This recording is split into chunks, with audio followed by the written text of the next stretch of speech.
श्री गणेशाय नमः, श्री सरस्वते नमः, श्री गुरुवे नमः, श्री मार्तंड वर्वाय नमः।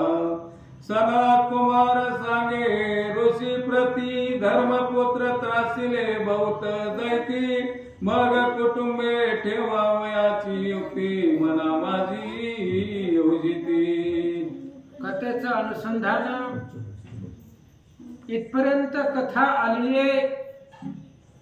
मणिमल्ल नावाचे दैत्य मणिचूल पर्वतावरती निवास करत होते, राहत होते आणि त्यांनी ऋषींना त्रास दिलेला होता। सनत कुमार ऋषी महाराजांना सांगतायत त्या ब्राह्मणांनी, धर्म ऋषींनी 7 धर्म ऋषी आहेत आणि त्या ब्राह्मणांनी मनामध्ये विचार केला की आपली कुटुंब व्यवस्थित जागी कुठेतरी ठेवावे, पण कुठे ठेवायचे? कुठे जरी ठेवलं तर हे मल्ल आणि मणी आणि मल्ल आपल्याला मारतील, आपल्या कुटुंबाचा घात करतील, म्हणून आपलं कुटुंब व्यवस्थित ठेवावं अशा प्रकारची युक्ती त्यांनी मनामध्ये निर्माण करतात। तेवढ्यात काय झालं, तो अकस्मात नारद मुनी झाला ते क्षणी, पाहता ऋषीच्या आनंद मनी माये पायी दिवजो उत्तमा।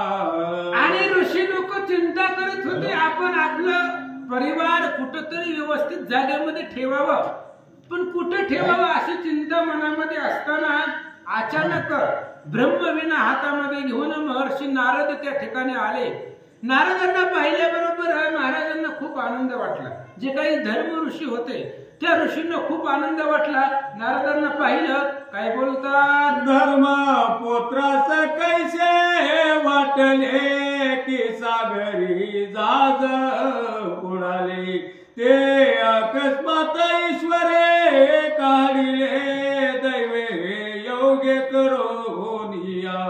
आणि ज्या वेळेस नारदजी आले, नारदांना पाहिलं गेलं डोळ्यांनी, त्यावेळेस त्या धर्मपुत्रांना, धर्म ऋषींना आनंद वाटला। कसा आनंद वाटला, एखादी नाव पाण्यामध्ये चलते आणि ती नाव काही कारणास्तव पाण्यामध्ये बुडावी आणि बुडत असताना अचानक भगवंतानं कुठल्या रूपानं ती नाव कडेला न्यावी।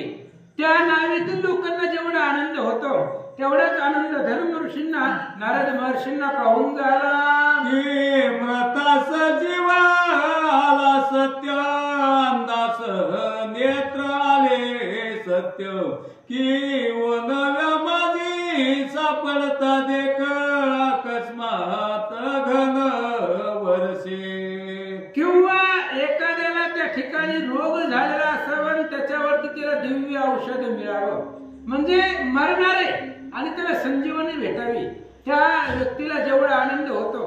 किंवा आंधळा आहे, जन्मापासून आंधळा आहे आणि त्याला अचानक डोळे यावे, त्याला जेवढा आनंद होतो। किंवा वनव्यामध्ये सापडलेला आहे, चारही बाजूने अग्नी आहे आणि अग्नीमध्ये जो सापडलाय त्याला वाटतं आता आपण जगत नाही, पण अचानक पावसाचा वर्षाव व्हावा, त्याला जेवढा आनंद होतो तेवढा आनंद धर्म ऋषींना झालेला होता। महर्षींना पाहून समुद्रातून काळपट उसळले, ते विश्व संवारू लागले, देवस्तवनी शिवे प्रासिले, तेव्हा सुरवर संतोषती। आणि उदाहरण दिली पाठीमाग, ब्रह्मशाप इंद्रासी झाला, रत्न समूह सागरी पडला, समुद्र मंथन आरंभ केला, देवी दैत्य मिळून या। दुर्वास ऋषीने इंद्राला शाप दिला होता की बाबा तुझी सगळी इस्टेट संपत्ती नष्ट होईल, आणि तीच इंद्राची सगळी संपत्ती पाण्यामध्ये पडलेली होती। म्हणून हा देव आणि दैत्याने मिळून समुद्र मंथन केलं, त्याच्यामधून 14 रत्न निघाली, समवित विषयही निघाला आणि त्या विषांचा 10 देवदैत्यांना त्रास होऊ लागला। त्यावेळेस महादेवानं ते विष प्राशन केलेलं होतं, असं सांगतात, सुदेतास मिळे अन्न रंकास प्राप्त राजसदन, अकिंचनास सापडता धन, त्याचा मोचा कोण वर्णी। किंवा जो क्षुधित झालेला आहे, भूक लागलेली आहे, त्याला अन्न मिळावं, रंक आहे त्या रंकाला धनाची पेटी सापडावी, गरीब आहे त्याला चलता चलता सहज धन सापडा, किंवा राजाचा दरवाजा घर घर सापडावं, त्याला तिथं असणारी संपत्ती मिळावी. तशा पद्धतीने आनंद ह्या ऋषी मंडळींना झालेला होता. महर्षी नारदांना पाहिल्यानंतर ना असा ग्रंथकर्ते सांगतात, प्रेमाश्रू वाती नयनी सद्गद झाली न फुटे वाणी मग साष्टांग नमुनी बद्ध पाणी उभे नारदा पुढे. आणि ते नारदांना पाहिलं. नारद हा संत आहे. हनुमंत म्हणे रायासी दुःख निवेदावे साधूसी ते तात्काळ तयासी उपायासी योजित. हनुमंत राजा सैन्यपाळाला सांगत होते, बाबा दुःख कुणाला मी सांगत बसू नको, शेजार पाजारच्याला, ते त्याचं निवारण करणार नाही. अंतःकरणाला झालेलं दुःख फक्त साधू संताला सांगावं, ते त्याचं निवारण करत असतात. आणि महर्षी नारदांना पाहिल्यामुळे या धर्म ऋषींना आनंद वाटलेला आहे. डोळ्यामधून प्रेमाचे अश्रू वाहिले. का? ह्या मणिमल्लाच्या त्रासापासून आपल्याला हा महाराज सोडविल, काहीतरी उपाय सांगेला, ह्या अपेक्षा त्या असणाऱ्या धर्म ऋषींना होती. म्हणून महात्मा आहे तो. नारद महर्षी संत आहे आणि त्यांना पाहिल्याबरोबर ह्यांना प्रेम अनावर झालं. काय करतात? नारदे धर्मपुत्र पावनी नयनी कृपा आली ब्रह्मपुत्रा लागोनी मने कोणे त्रासिले सांगा मुनी तुमचे आश्रम चिन्ह भिन्न का. आणि त्या नारद महर्षींना पाहिल्याबरोबर त्यांच्या डोळ्यामधून पाणी वाहू लागलं. नारदांनी विचारलं, महाराज काय अडचण आहे? झालं काय? म्हणले, तुम्हाला मी आल्याबरोबर तुम्ही रडायला लागले, तुमच्या झोपड्या सगळ्या मोडलेल्या आहेत, त्या अस्ताव्यस्त पडलेला आहे, दुःख तुमच्या चेहऱ्यावरती दिसतंय. काय झालेलं आहे तुम्हाला? कोणी त्रास दिलेला आहे? मला सांगा.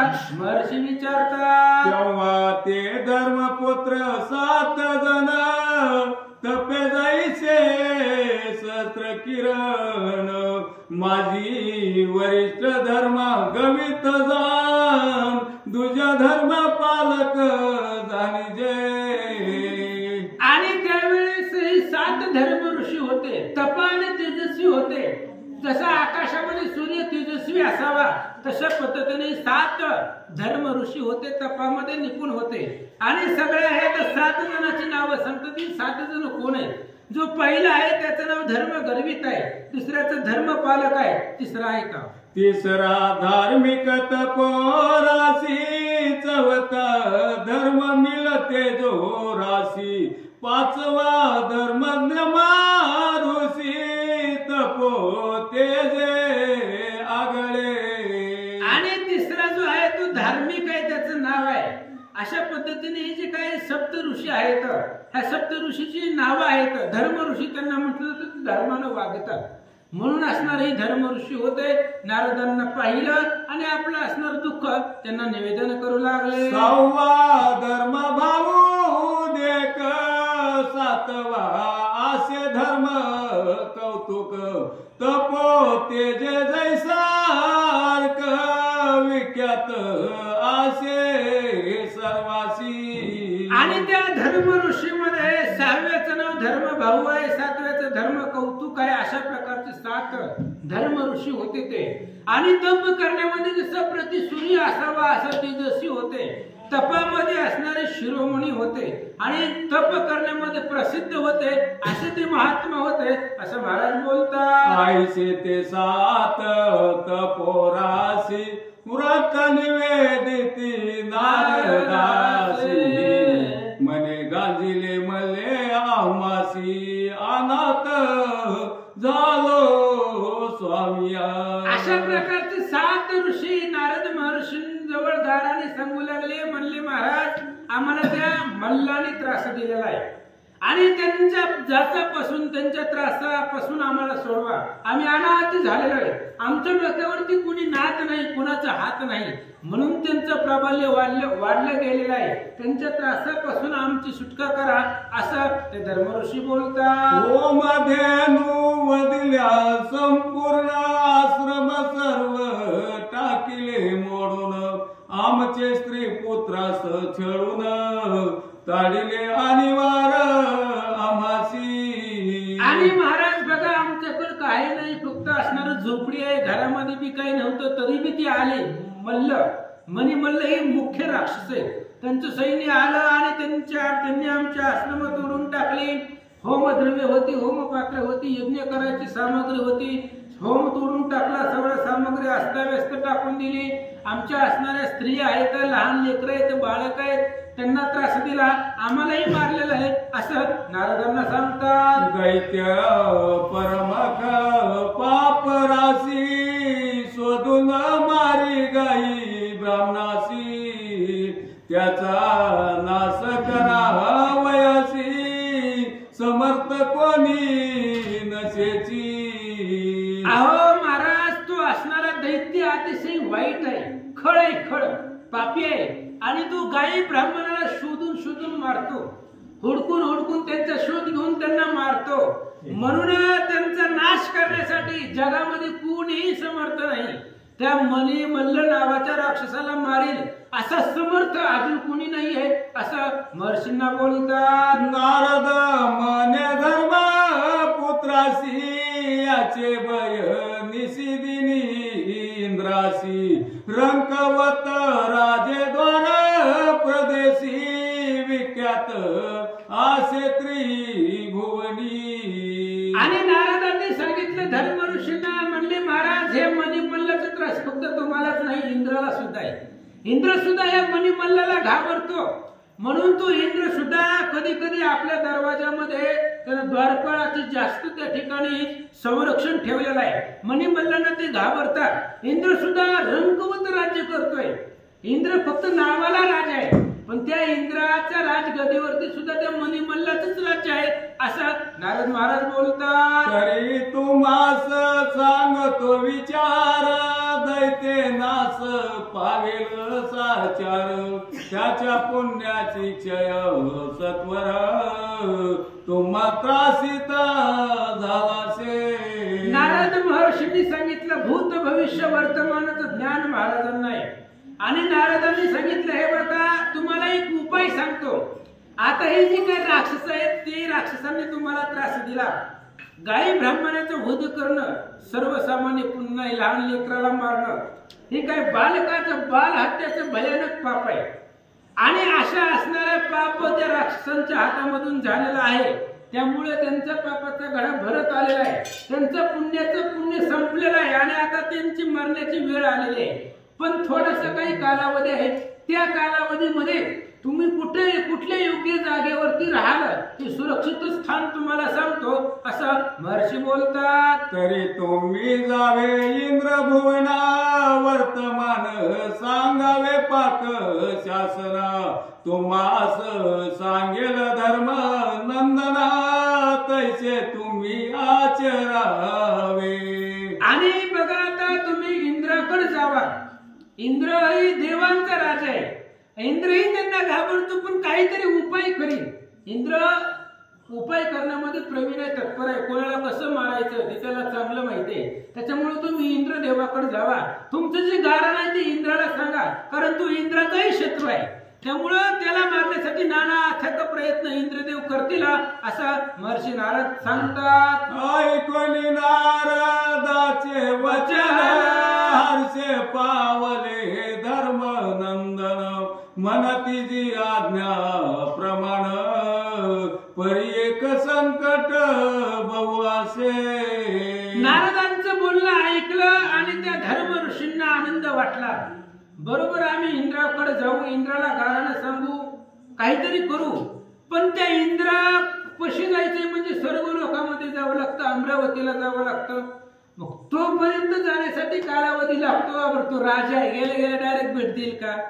कालावधी जातो. मग तेवढ्या वेळामध्ये आमची मुलं बायका कुठं ठेवावी अशी चिंता त्यांच्या मनामध्ये होती असं सांगतात. आम्ही गेल्यावरी नारदा, आमचे कुटुंबाची नराये मर्यादा, निवांत स्थानी रक्षावया प्रमदायचे स्थळ सांगितले.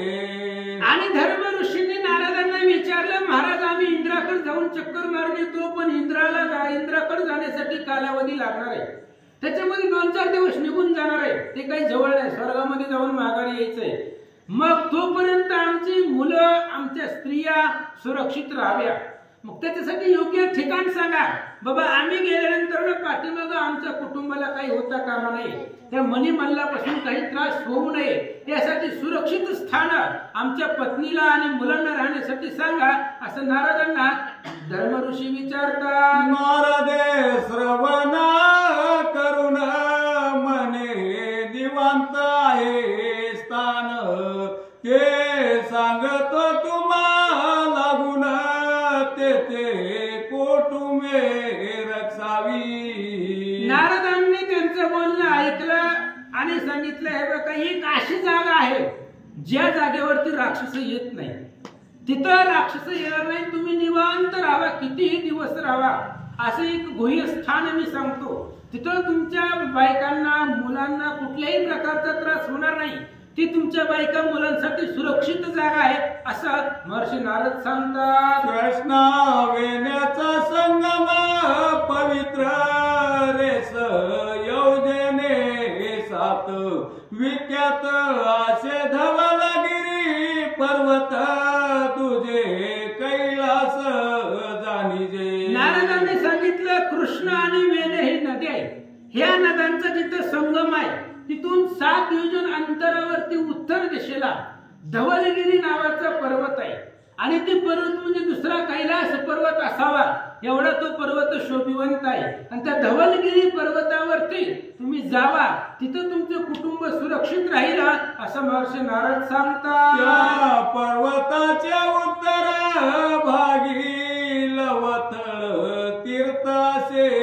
ज्या जागी ते लवलतेश्वर स्वर पूर्व भागी लिंग असे पुण्यदायक. आणि त्या धवलगिरी पर्वतावर गेल्यानंतर त्या पर्वताच्या उत्तर दिशेला लवथळ नावाचं तीर्थ आहे, ते महादेवाचं मंदिर आहे, तिथं ते महादेवाचं लिंग आहे, आणि ते लवथळेश्वर त्याचं नाव आहे. आणि त्या लवथळेश्वर महादेवाच्या मंदिरामध्ये तिथं तुम्ही जावा, तिथं तुम्हाला सुरक्षित जागा मिळेल, असं नारद महर्षी सांगतात. त्या स्थळी दैत्याचा संसार नसे पूर्वी दुर्वास ऋषींनी शापिला असे, याचा इतिहास सांगतसे ते श्रवण करा एक चिते. आणि महर्षी नारद सांगू लागले, तिथं लवथळेश्वर नावाचं महादेवाचं पुरातन मंदिर आहे, आणि मग तिथं तुम्ही जावा, तुम्हाला कुठल्याही प्रकारची अडचण तिथं येणार नाही. मग जर तिथं राक्षस येणारच नाही असं नारदांनी सांगितल्यावर श्रोत्यांच्या मनामध्ये प्रश्न येईल, बाबा तिथं राक्षस का जाणार नाही? तर नारद महर्षी म्हणजे त्याच्याही तुम्हाला कथा सांगतो. राक्षस त्या मंदिराकडे त्या धवलगिरी पर्वताकडे का जात नाही त्याचा एक जुना इतिहास आहे, ते सांगतो, लक्षपूर्वक ऐका. पूर्वी तपोधन दुर्वास समर्थ त्याचा शिष्य लवनामा गुरु भक्त सेवा करोनी तो सेविला गुरुनाथ परम भक्ती करोनिया. आणि महर्षी नारदांनी सांगायला सुरुवात केली, ऐका, या धवलगिरी पर्वतावरती लवथळेश्वर एक असणारं ठिकाण आहे रम्य, आणि इथं राक्षस येत नाही. काय येत नाही तर पूर्वी तप करण्यामध्ये शिरोमणी श्रेष्ठ दुर्वास महाराज होते, आणि तो दुर्वासांचा शिष्य लव नावाचा होता. गुरु भक्तीमध्ये तो प्रवीण होता, त्यानं कायावाच्या मनानं आपल्या गुरुची म्हणजे दुर्वासांची सेवा केलेली होती, असा तो शिष्य शिरोमणी लव होता, असं महाराज सांगतात. दुर्वास लवास बोले वचन वचा काय इच्छित आहे मना, हे सत्वर मद लागून निवेदन लवा करी का. आणि दुर्वास ऋषींना आनंद वाटला, तर शिष्य तेवढ्या योग्यतेचा आहे, शिष्यामध्ये परिपूर्णता आहे हे गुरुच्या लक्षामध्ये आल्यानंतर ना. म्हणून बघा, ऐका, नवनाथामध्ये अशी एक ओवी आहे, शिष्य पाप गुरु माथा स्त्री पाप भोगणे भरता. शिष्याने केलेलं पाप गुरुला भोगावं लागतं, आणि पत्नीने केलेलं पाप नवऱ्याला भोगावं लागतं, अशा प्रकारचं त्या ठिकाणी आहे. आणि तो शिष्य अतिशय हुशार होता, प्रवीण होता, प्रबल होता. म्हणून दुर्वास महाराजांनी विचारलं त्या शिष्याला, लवाला म्हणले, बाबा तू माझी एवढी सेवा केलेली आहे, भक्ती केलेली आहे, मी तुझ्यावरती प्रसन्न झालो. जर तुझ्या मनामध्ये काय मागायचं असेल वरदान इच्छित जे तुझ्या मनामध्ये जी इच्छा असेल ते मागून घे असं महाराज बोलतात. गुरुचे वचन श्रवण करून परम संतोष झालव ब्राह्मण मने जे कृतार्थ असे जाण परी एक इच्छा मनी असे. आणि गुरुदेवाचं बोलणं ऐकलं बघा. आपण कधी काही मागायचं नाही. जे पाहिजे ते भगवंताला सगळं कळतं. तुझी चिंता त्याशी सर्व आहे. देवा पुढे कधी हात पसरायचे नाही. त्याला कळत नाही का? जाणे मुंगीचेही मानस. अहो मुंगीच्या मनात काय चाललंय ते देवाला कळते.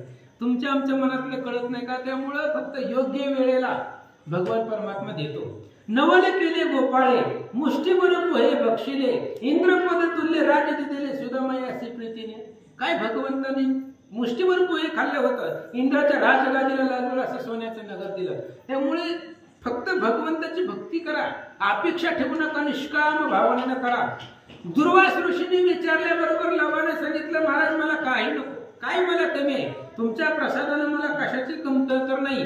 पण एक मनामध्ये इच्छा आहे ते प्रकट करतो. ऐका. माझे तपास विघ्न न करावे दैत्य आम्हास न चळावे निर्विघ्न तप माझे व्हावे याची मागणे पुढत पुढती. लवाने मागितलं गुरुला. म्हणले गुरु महाराज मी आता तपश्चर्याला बसणार आहे आणि मी तपश्चर्याला बसल्यानंतर ना माझ्या तपाचा भंग होऊ नये. मला कुणीही त्रास द्यायला या ठिकाणी येऊ नये. राक्षस तर या माझ्या ठिकाणी या पर्वतावरती येऊच नये. एवढंच वरदान मला द्यावं असं लव दुर्वास महाराजांना बोलू लागला. दुर्वास संतोष लाव मने रे लवावर उत्तम मागितला तरी तुझे इच्छित वराला भंगो कोणी न शके. आणि त्या शिष्यानं मागितलेल्या दुर्वास ऋषींना आनंद वाटला. काय स्वतःसाठी तू काही मागितलेलं नाहीये आणि तू जे मागितलंय ते मी आनंदाने देतो. तुला प्रसन्न झालेलं आहे म्हणून ऐक बाबा. माझं वचन आहे आणि माझं वचन ब्रह्मादिक देवांकडे सामर्थ्य नाही माझे शब्द मोडण्याचं. म्हणून तुम्ही ऐका.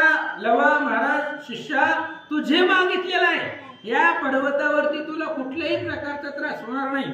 इथं कुणीही येणार नाही असं माझं वरदान तुला आहे असं दुर्वास महाराज बोलतात. माझे वचन हरिहरा तरी यादवलगिरीचे समीप आसुरा भस्म होतील सत्वरा कोणे ओलंगू शकेल. आणि मग त्यावेळेस दुर्वास ऋषींनी सांगितलं लवाला वरदान दिलं. ही धवलगिरी पर्वत आहे आणि या पर्वताच्या आसपास जरी राक्षस आले जळून भस्म होतेली. माझ्याकडे तेवढं तपाचं सामर्थ्य आहे आणि त्या तपाच्या पुण्याने मी तुला वरदान देतोय. ह्या धवलगिरी पर्वताच्या आसपास एकही राक्षस येणार नाही. आणि जर कदाचित राक्षस या पर्वताच्या परिसरामध्ये जरी आला तरी तो जळून भस्म होईल असं वरदान दुर्वास ऋषींनी दिलं. या स्थळी राहे निवांत तप करी सुख भरित सफळ होतील मनोरथ माझे वचने करोनी. म्हणून लवा तू या ठिकाणी बस आणि निवांत तप कर. तुला कुठल्याही प्रकारची अडचण इथे येणार नाही. माझ्या वरदानामुळे तू कुणीच येणार नाही. राक्षस तर येणार नाही. तुला त्रास देणारा कुणीच येणार नाही. म्हणून तू इथं तप कर. तुझ्या तप इथं भंग पावणार नाही असं वरदान दुर्वासांनी दिलं. नवे गुरु वचन श्रवण करून दाऊनी धरिले दृढ शरण मने मी निर्भय तप करीन स्वामी आज्ञा करोनिया. मग दुर्वास ऋषींनी असं वरदान दिल्याबरोबर लवानं आपल्या सद्गुरूचं चरण दृढ अशा प्रकारचं त्या ठिकाणी चरणावरती मिठी मारली आणि सांगितलं गुरुदेवा आता मी निर्भय मनाने तप करतो. तुम्ही वरदान दिलंय. आता मला कुठल्याही प्रकारची भीती या पर्वतावरती राहणार नाही आणि कठोर तप मी करील असा तो लव बोलू लागला. लवे लिंग स्थापिले त्याचे नाव लवेश्वर ठेविले ज्या जागी गुरुपद प्रक्षाळिले याचे तीर्थ लव नाव. आणि मग ज्या ठिकाणी लवला स्थापन केलं त्या पर्वतावरती त्या असणाऱ्या ते पर्वतापेक्षा दक्षिण दिशेला ते असणारं ठिकाण होतं. त्याला लवेश्वर नाव त्या लवानं ठेवलं गेलं. आणि जिथं आपल्या सद्गुरूचं पाय धुतलं, प्रक्षालन केलेलं होतं त्यानं, त्या ठिकाणी त्या तीर्थाला लव नाव दिलं असं महाराज सांगतात. त्या दिवसापासून असुर त्या स्थळाशी न जाती साचार, तरी तुम्ही कुटुंबे सत्वर नेवोनिया ठेविजे. आणि नारद महाराज हे धर्म ऋषींना सांगतायत, ही अशी कथा पूर्वी इथं घडलेली आहे. म्हणून तुम्ही सगळं परिवार घ्या, धवलगिरी पर्वतावरती जावा. तिथं लवथेश्वर महादेवाचं मंदिर आहे, लव नावाचं तीर्थ आहे. त्या तीर्थामध्ये स्नान करा, तिथल्या महादेवाचं दर्शन घ्या आणि मग तुम्ही तुमचं कुटुंब त्या ठिकाणी ठेवा. तुम्ही स्वर्गाला जाऊन इंद्राची भेट घ्या असं नारदजी बोलतात. गावाला गेरीची दरी लक्षुण कुटुंबे ठेवावी गुप्त जाण, उपाय केली शत्रू नासून सुख अत्यंत पावाल.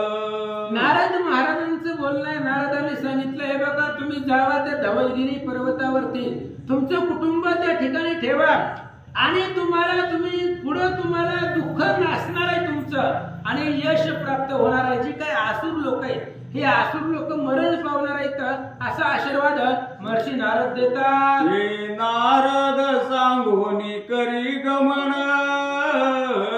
मग ऋषी एकत्र होऊन कुटुंबी होम पात्रे घेऊन निघते झाले ते क्षणी. आणि नारद महाराजांनी एवढे सांगितलं त्या धर्म ऋषींना. नारद महाराज निघून गेले. निघून गेल्यानंतर ना धर्म ऋषींनी आपलं परिवार सोबतीला घेतलं. ते 7 जण एकत्र आले आणि विचार केला. लगेच त्याच क्षणाला विलंब लावला नाही, लगेचच आपलं कुटुंब घेतलं आणि त्या धवलगिरी पर्वताच्या दिशेनं गमन करू लागले. सत्वर गावाला गिरी समीप आले, लवलेतेश्वर लिंग पाहिले, हर्षे सागर उचंबळले, ऋषीवर्याच्या ते काळी. आणि मग लगेच तत्काळ त्या धवलगिरी पर्वताच्या जवळ आले. लवतेश्वर नावाचं लिंग महादेवाचं असणारं तिथं मूर्ती पाहिली गेली. हर्षाचे सागर अंतःकरणामध्ये उचंबळले गेले आणि मग त्या असणाऱ्या तीर्थामध्ये स्नान करून महादेवाचं दर्शन घेतलं. लव तीर्थी स्नान करून लवलतेश्वराची पूजा सारून, मग आनंद करीती भोजन, उत्साह मनीन समाये. मग त्या लव तीर्थामध्ये स्नान केलं, तिथं महादेवाची पूजा केली, त्यांचं दर्शन घेतलं. ते धर्म ऋषींना आनंद झालेला होता आणि तो आनंद, त्यांचा उत्साह गगनामध्ये समवत नव्हता. एवढा आनंद त्यांच्या अंतःकरणाला वाटू लागला. मग पर्वत दरी लक्षण गुणस्थान रम्य पाहून, केते पर्ण कोटी बांधून धर्मात्मज सुखी राहिले. मग त्या धवलगिरी पर्वताची दरी लक्ष केली, तिथं गेले, तिथं झोपड्या बांधल्या गेल्या, आश्रम बांधले आणि धर्म ऋषी आपल्या कुटुंबासहित त्या आश्रमामध्ये राहिले. कुटुंबाची स्वस्थता करून पायी सिद्ध पादुका घालून, आकाश मार्गे करती गमन, आनंद मनीन समाये. मग आपल्या कुटुंबाची व्यवस्था त्यांनी केली. सुरक्षित जागी नारदाच्या सांगण्यावर त्या पर्वताच्या पायथ्याला आश्रम करून त्या आपल्या पत्नींना, लेकरांना तिथं ठेवलं. पादुका पायामध्ये घातल्या. आकाश मार्गाने निघाले. ते स्वर्गाला जाणार होते इंद्राच्या भेटीसाठी, म्हणून आकाश मार्गाने स्वर्गाकडे निघाले. विचित्र प्रारब्धाची मार्गी उत्तम शकून होती, शेय पक्षी मांस कवळ मोठी, आकाश पंते भेटले. आणि आकाश मार्गाने जात होते 7 ऋषी, 7 धर्म ऋषी इंद्रदेवाच्या भेटीसाठी. त्यावेळेस त्यांना एक शुभ शकून होऊ लागलेले आहेत. ससाना नावाचा पक्षी आहे आणि त्यानं त्या ठिकाणी आपल्या मुखामध्ये मांस कवळ घेऊन आकाश मार्गाने जात असताना ह्या ऋषींना दिसला. उत्तम शकून जाणो निमणी हर्ष निर्भर झाले,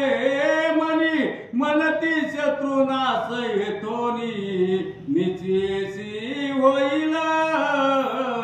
आणि आपण आपल्या कार्याला चालल्याबरोबर शुभ शकून झाले. धर्म ऋषींच्या लक्षामध्ये आले. त्यांनी विचार केला निश्चितच दुष्ट दैत्य मरणार आहे, ह्या राक्षसांचा नाश होणार आहे आणि इथं धर्माचं राज्य येणार आहे, सर्व आनंदित होतील असं धर्म ऋषींना वाटू लागलं. आकाश मार्गी करिता गमन तो मेरू देखील दुरुण रत्न शिखरे दैदिप्यमान जाग जागा अमृत कुंड समान जलाशय सोबती. आणि आकाश मार्गाने निघाले होते. जात असताना मेरू पर्वत त्यांना दिसला. रत्नानं मडवलेलं त्याचं शिखर होतं, रत्न खचित होतं, रत्नाचं शिखर त्या मेरू पर्वताचं होतं आणि तिथलं पाणी म्हणजे अमृतमय होतं. अमृतासारखं शुद्ध पाणी जल वाहताना त्या पर्वताला सप्त ऋषींनी पाहिलं. सर्व काळ वृक्ष सुफलित चिले फळ देती त्वरित स्वल्प नदिया वात स्वच्छ जले करोनिया. आणि ते असणाऱ्या पर्वतावरती झाड होती, सुफळित होती, त्या झाडांना फळं होती, फुलं होती, बहर आलेला होता. जे मनामध्ये कामना करेल ते असणारं वृक्ष पासून मिळत होतं. आणि त्या पर्वतावरती त्या ठिकाणी नद्या वाहत होत्या. सुंदर अशा प्रकारचा पाण्याचा प्रवाह महाराजांना दिसला. जागा जागा समान भूमिसी ग्रामे वसविती देव ऋषी अनेक प्रकाराचे वन उपवनासी देव क्रीडार्थ निर्मिली. आणि त्या मेरू पर्वतावरती त्यांनी पाहिले गेलं जमीन समान होती आणि तिथे देव ऋषींनी अनेक प्रकारच्या आपल्या झोपड्या वस्त्या बांधलेल्या होत्या. पशु पक्ष्यांना सुद्धा आकाशामध्ये वन उपवनांसाठी सुद्धा आणि बाकीचे देव ऋषी धर्म ऋषी राहण्यासाठी सुद्धा अनेक असणारं सुंदर रम्य वातावरण त्या ठिकाणी होता. भूमी सुवर्णाची निर्मळ वरी रत्न पाषाण स्वज्वळ तेथे मृतिकेचा शे विटाळ स्वप्न माझी नयेची का. आणि त्या मेरू पर्वताची जर जमीन पाहिली गेली, जमीन समान होती आणि जमीन सोन्याची होती, त्याच्यावरती रत्नानं मडवलेली होती. माती स्वप्नामध्ये सुद्धा दिसत नव्हती. माती जर त्यांना अपेक्षित असेल पाहिजे असेल तर भेटत नव्हती. सोनच, कारण ती सोन्याचं होतं, जमीन सोन्याची होती, त्याच्यावरती रत्न होती. त्यामुळे स्वप्नामध्ये सुद्धा माती दिसत नव्हती. मातीचा विचार होता, कमतरता होती असं सांगतात. ते स्वर्णाची गरे अति रमणीय मनोहरे विविधाकार सोबती शिखरे वरी पताका सोबती. आणि त्या पर्वतावरती मेरू पर्वतावरती घरं होती, ती सोन्याची होती आणि त्या घरावरती शिखर रत्नाची होती आणि ती शिखर चमकत होती, वर पताका होत्या असं महाराज सांगतात. जे ते जो पदार्थ फार ते त्याचा शे अनादर जैसा भेलिनी जाळी ती चंदन तरोवर असंख्य चंदन म्हणूनिया. बघा महाराजांनी सांगितलं जिथं जास्त भेटेल तिथं माणसाला किंमत राहत नाही. आता सोन्याचं पर्वत होतं, ते सोन्याला कमी नव्हतं, पण ते सोन्याचं तिथं मोलच कुणाला नव्हतं. ते जसं आता भिल्लीने त्या ठिकाणी चंदनाची झाडं जाळतात, त्यांना चंदनाची किंमत कळत नाही, ओळखू येत नाही. ते लाकडं म्हणून जाळतात चंदना, त्यांना ते काय भेटते तर काय, जर जास्त मिळायला लागलं तर त्याची किंमत राहत नाही असं सांगतात. तैसे मेरूचे उर्ध्व भूमीसी सुवर्ण रत्नांच्या पडल्या राशी मृतिका मागितली औषधाशी यत्न केल्यानं मिळेची. तशा पद्धतीने ते मेरू पर्वतावरती सोनं आणि चांदी रत्न बाकी नाही. सोनं चांदी आणि रत्नाचे ढिगाऱ्याचे ढिगारे, रास म्हणजे ढिगारे होते. अहो माती जर कोणाला पाहिजे असेल तरी मिळत नव्हती. एखाद्याला आजार झालेला असावा आणि त्याला माती पाहिजे असावी, नाना प्रयत्न केले तरी माती मिळत नव्हती. पाहिजे तर सोनं चांदी हिरे हीच मिळत होतं, माती भेटतच नव्हती असं सांगतात. स्वर्गे मोक्य व्यवहार पायी ज्याचे ग्रंथी पुण्य सामग्री त्वचे सभागे पावे सर्वही आनंद युक्त वसे सदा. आणि आता हे स्वर्गाला निघाले होते. मेरू पर्वत असा आहे असं ग्रंथकर्त्यांनी सांगितलं. पुढे निघाले स्वर्गाच्या दिशेनं. मग स्वर्ग ज्या ठिकाणी चालू आहे त्या ठिकाणची माहिती पाहिजे ना आपल्याला. म्हणून स्वर्गामधला व्यवहार असा आहे, ज्याच्या पदरामध्ये जेवढं पुण्य आहे तेवढ्या थाटानं तो स्वर्गामध्ये राहतो. जसं ज्याचं पुण्य असेल त्या पद्धतीने तसा त्याचा थाट स्वर्गामध्ये राहतो. पुण्य कमी असेल तर त्या स्वर्गामधला द्वारपाळ कामगार म्हणून राहावं लागतं. पुण्य जास्त असेल तर ते इंद्राच्या शेजारी बसायला भेटेल. म्हणजे जसं ज्याचं पुण्य आहे तसं त्याला स्वर्गामध्ये वास आहे. अशा स्वर्गाचा व्यवहार आहे असं महाराज सांगतात. ऐसा पर्वत अति सुंदर वरिसी करे विविधाकार पाहता रोषी हर्ष निर्भर होते झाले ते समयी. आणि अशा प्रकारचा तो मेरू पर्वत होता. तो मेरू पर्वत पाहिला गेला अतिशय सुंदर होता. वर शिखर होती. विविध आकार म्हणजे वेगवेगळ्या आकाराचे शिखर होते. पाहिले गेले धर्म ऋषींनी मनाला आनंद वाटला. त्या पर्वताचे शिखरावरी भूमी समान विविध आकारी रत्न पाषाण पडिले वरी अति तेजस्वी जाणीजे. आणि त्या असणाऱ्या पर्वतावरती जमीन समान होती. ती जमीन सोन्याची होती. वर त्या ठिकाणी शिखर रत्नाची होती. त्यामुळे रत्न आणि सोने त्या ठिकाणी पडलेलं होतं असं महाराज सांगतात. वने उपवने सुंदर कल्पतरू चंदन मंदार च्युत वृक्ष चंपक मनोहर पार्यतक वृक्ष सोबती. आणि त्या पर्वतावरती आंब्याची झाडं होती, पिंपळाची झाडं होती, पारिजातकाची झाडं होती, जाई जुई मोगरा अनेक प्रकारचे वन उपवन होती. वनामध्ये नाना प्रकारची झाडं असतात तशी त्या शिखरावरती झाडं शोभिवंत होती म्हणतात. अशोक मंदार कदंब बहुत वृक्ष वर्णितान होई गणित माझी अमृत वल्ल्या विराजत अति तेज लख लखती. महाराज म्हणतायत त्या पर्वतावरती एवढी झाडं होती. त्या झाडाचं वर्णन करताच येत नाही. कल्पतरू चंदन मंदार अशा प्रकारची झाडं होती. अशोकाचं झाड आहे. अहो मी जरी किती जरी सांगितली तरी गणित करता येत नाही अशी झाडं होती.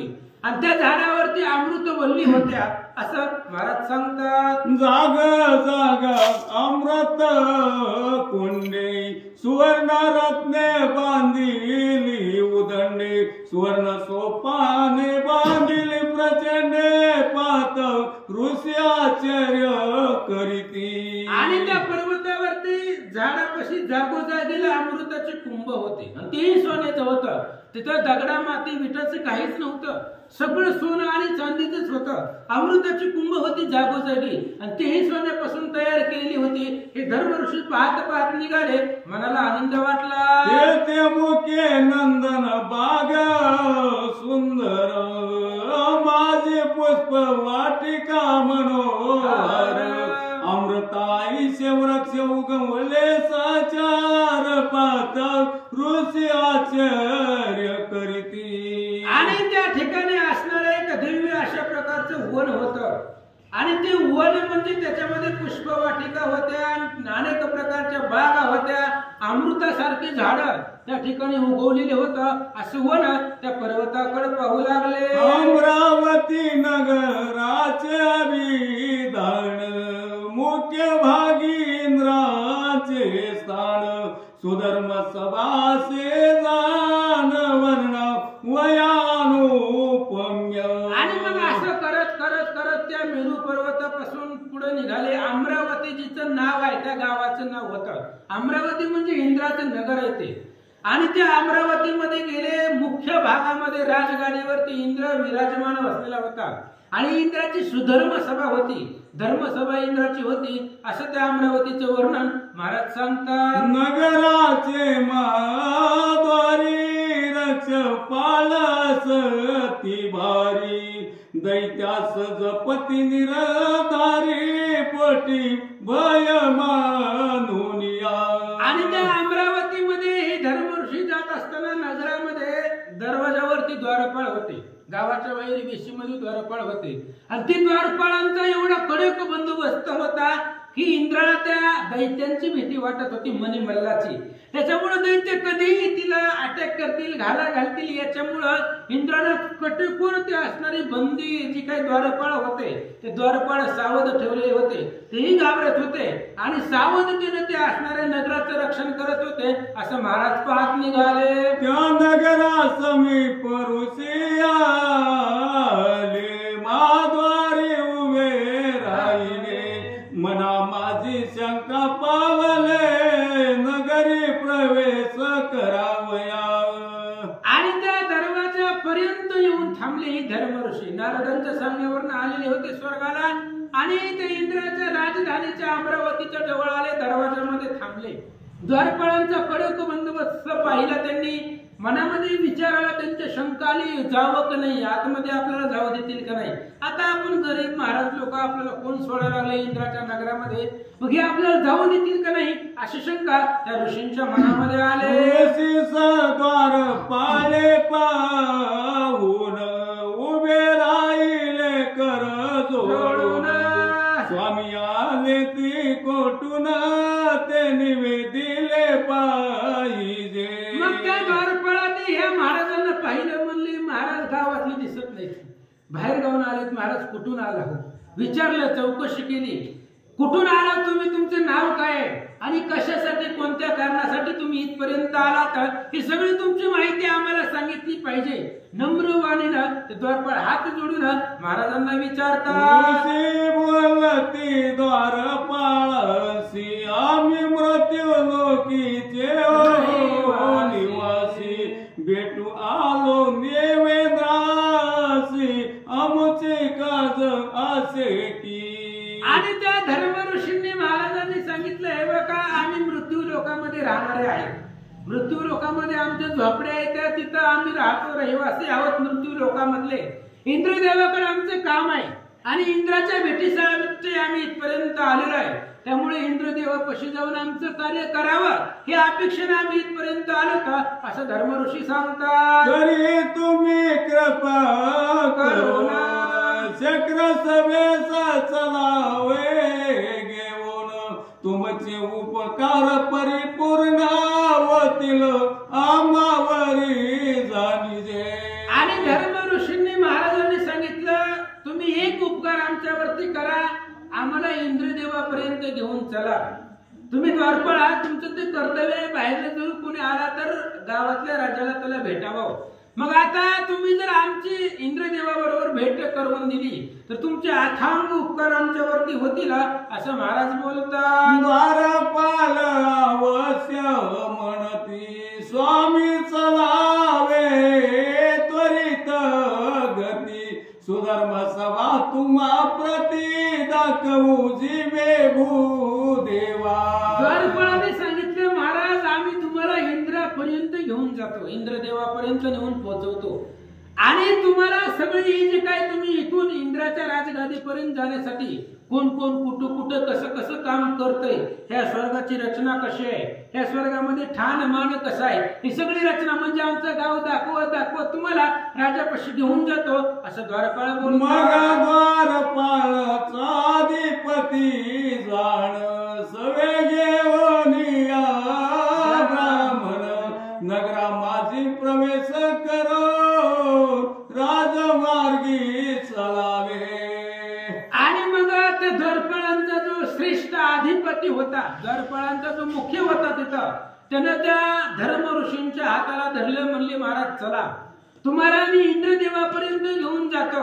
म्हणून राजमार्गानं, ज्या मार्गानं गेल्यानंतर इंद्र भेटल अशा मार्गाने निघाले आणि जात असताना मध्ये जे जे ठिकाणं लागतील त्याची माहिती देत देत ही महाराज लोक निघाले. उभय भागी दामोदरे, वरिरत्न खचित शिखरे, अति तेजस्वी सुंदरे, पावनी ऋषी आचार्य करीती. मग आता ते इंद्राची राजधानी आहे महाराज आणि 33 कोटी देवांचा राजा इंद्र आहे, त्याच्यामुळे ते असणारी अतिशय सुंदर, मनाला प्रसन्न करणारी अशी इंद्राची नगरी होती.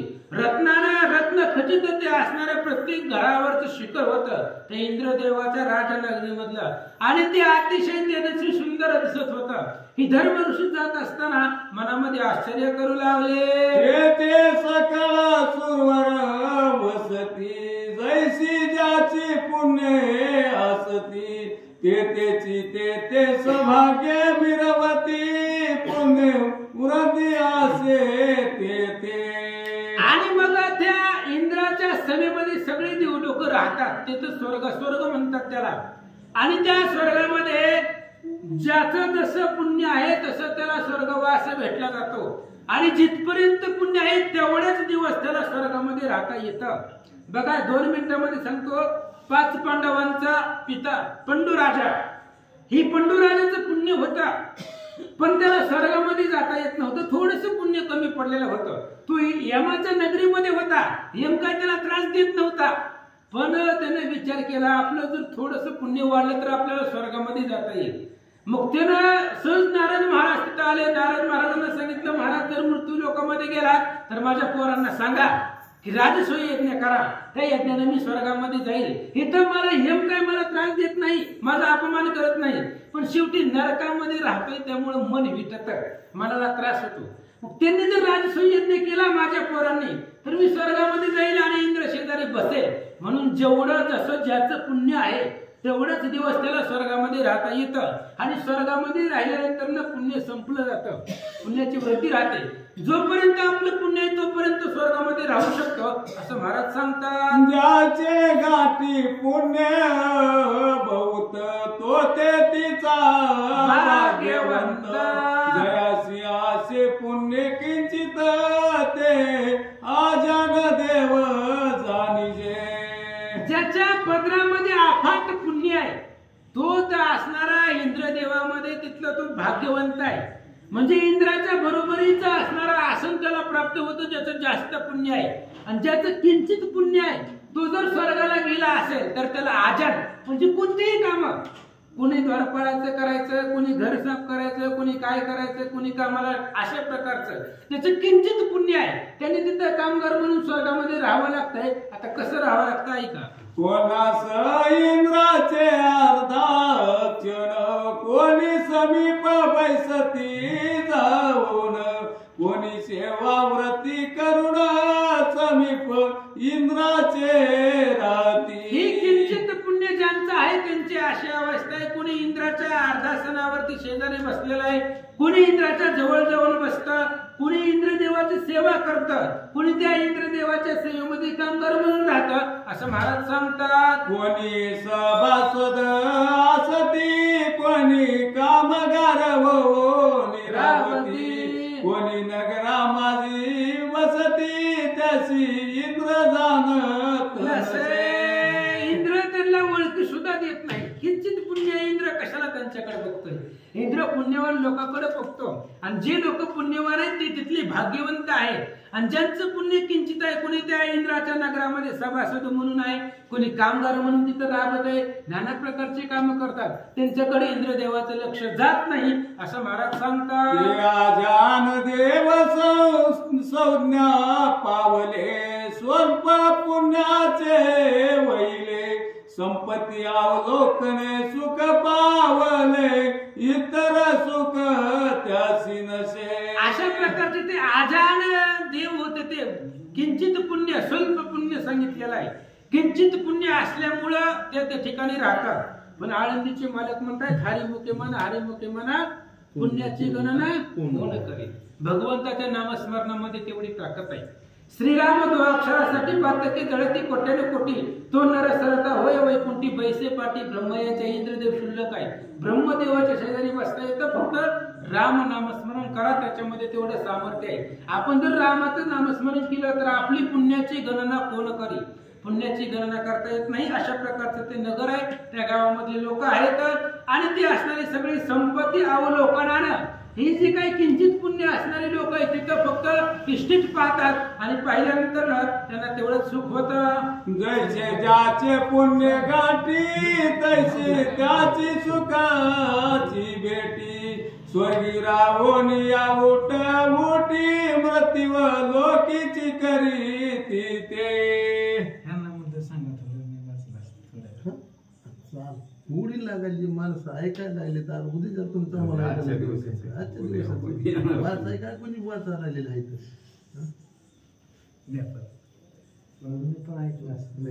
जैसे ज्याचे पुण्य गाठी तैसी त्याची सुखाची भेटी स्वर्गी रावणी या उठ ओटी मृत्यू लोकाची करीती ते.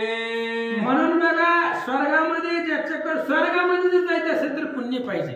उगा किंचित थोड्याशा पुण्यावरती स्वर्गात जाणून तिथं कामगार म्हणून राहावं लागतं. मग स्वर्गीचे अमरा इच्छिताती देवा मृत्यू लोकी भावा जन्मा.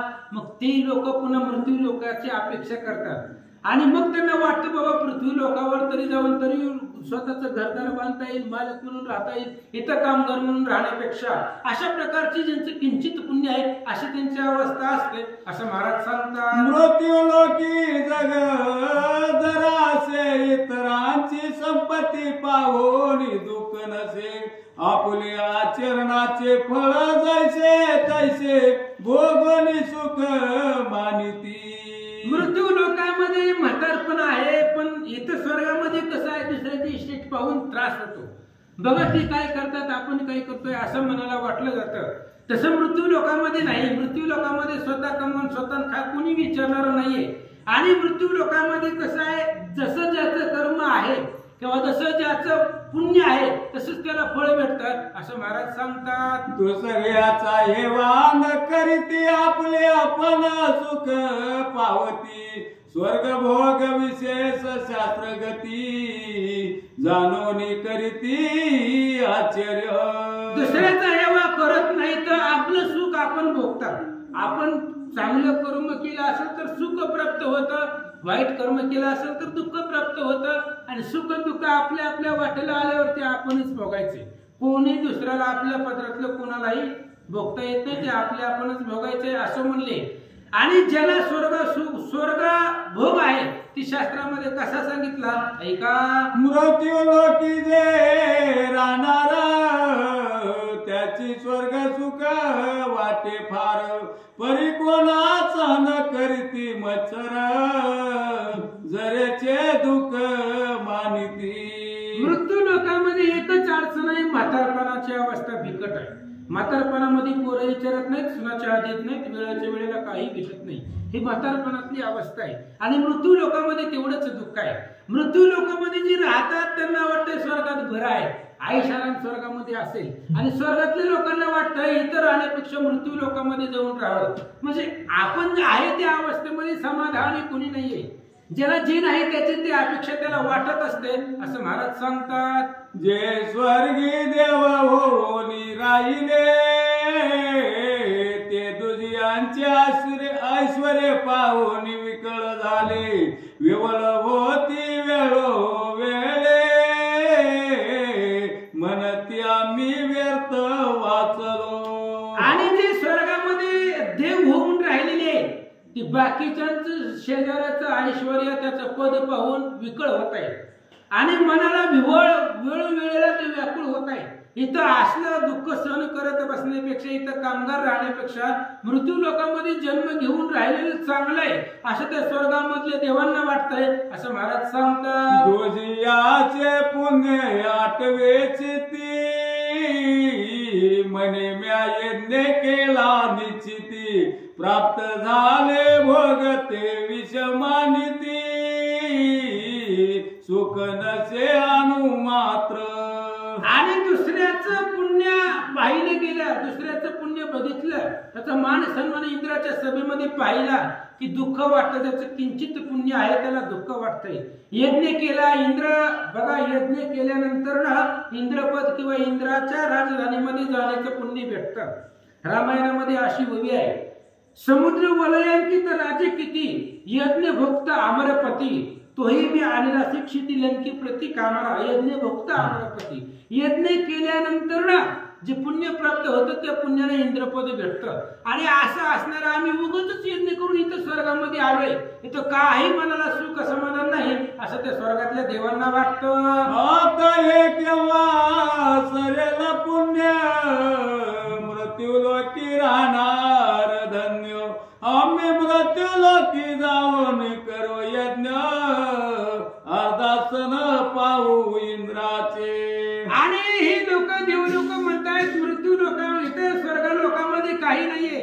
आता आपण ही स्वर्ग लोकांमधलं जेवढं पुण्य आहे ते संपलं की लगेच आपण मृत्यू लोकांमध्ये जाऊ आणि मृत्यू लोकांमध्ये गेल्यावर पुन्हा यज्ञ करू.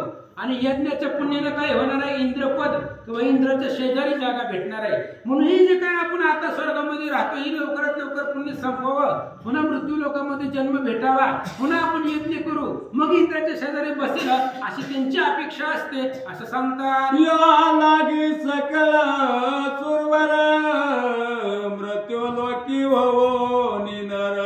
यज्ञ याग करती साचार इचिले फळ पावती.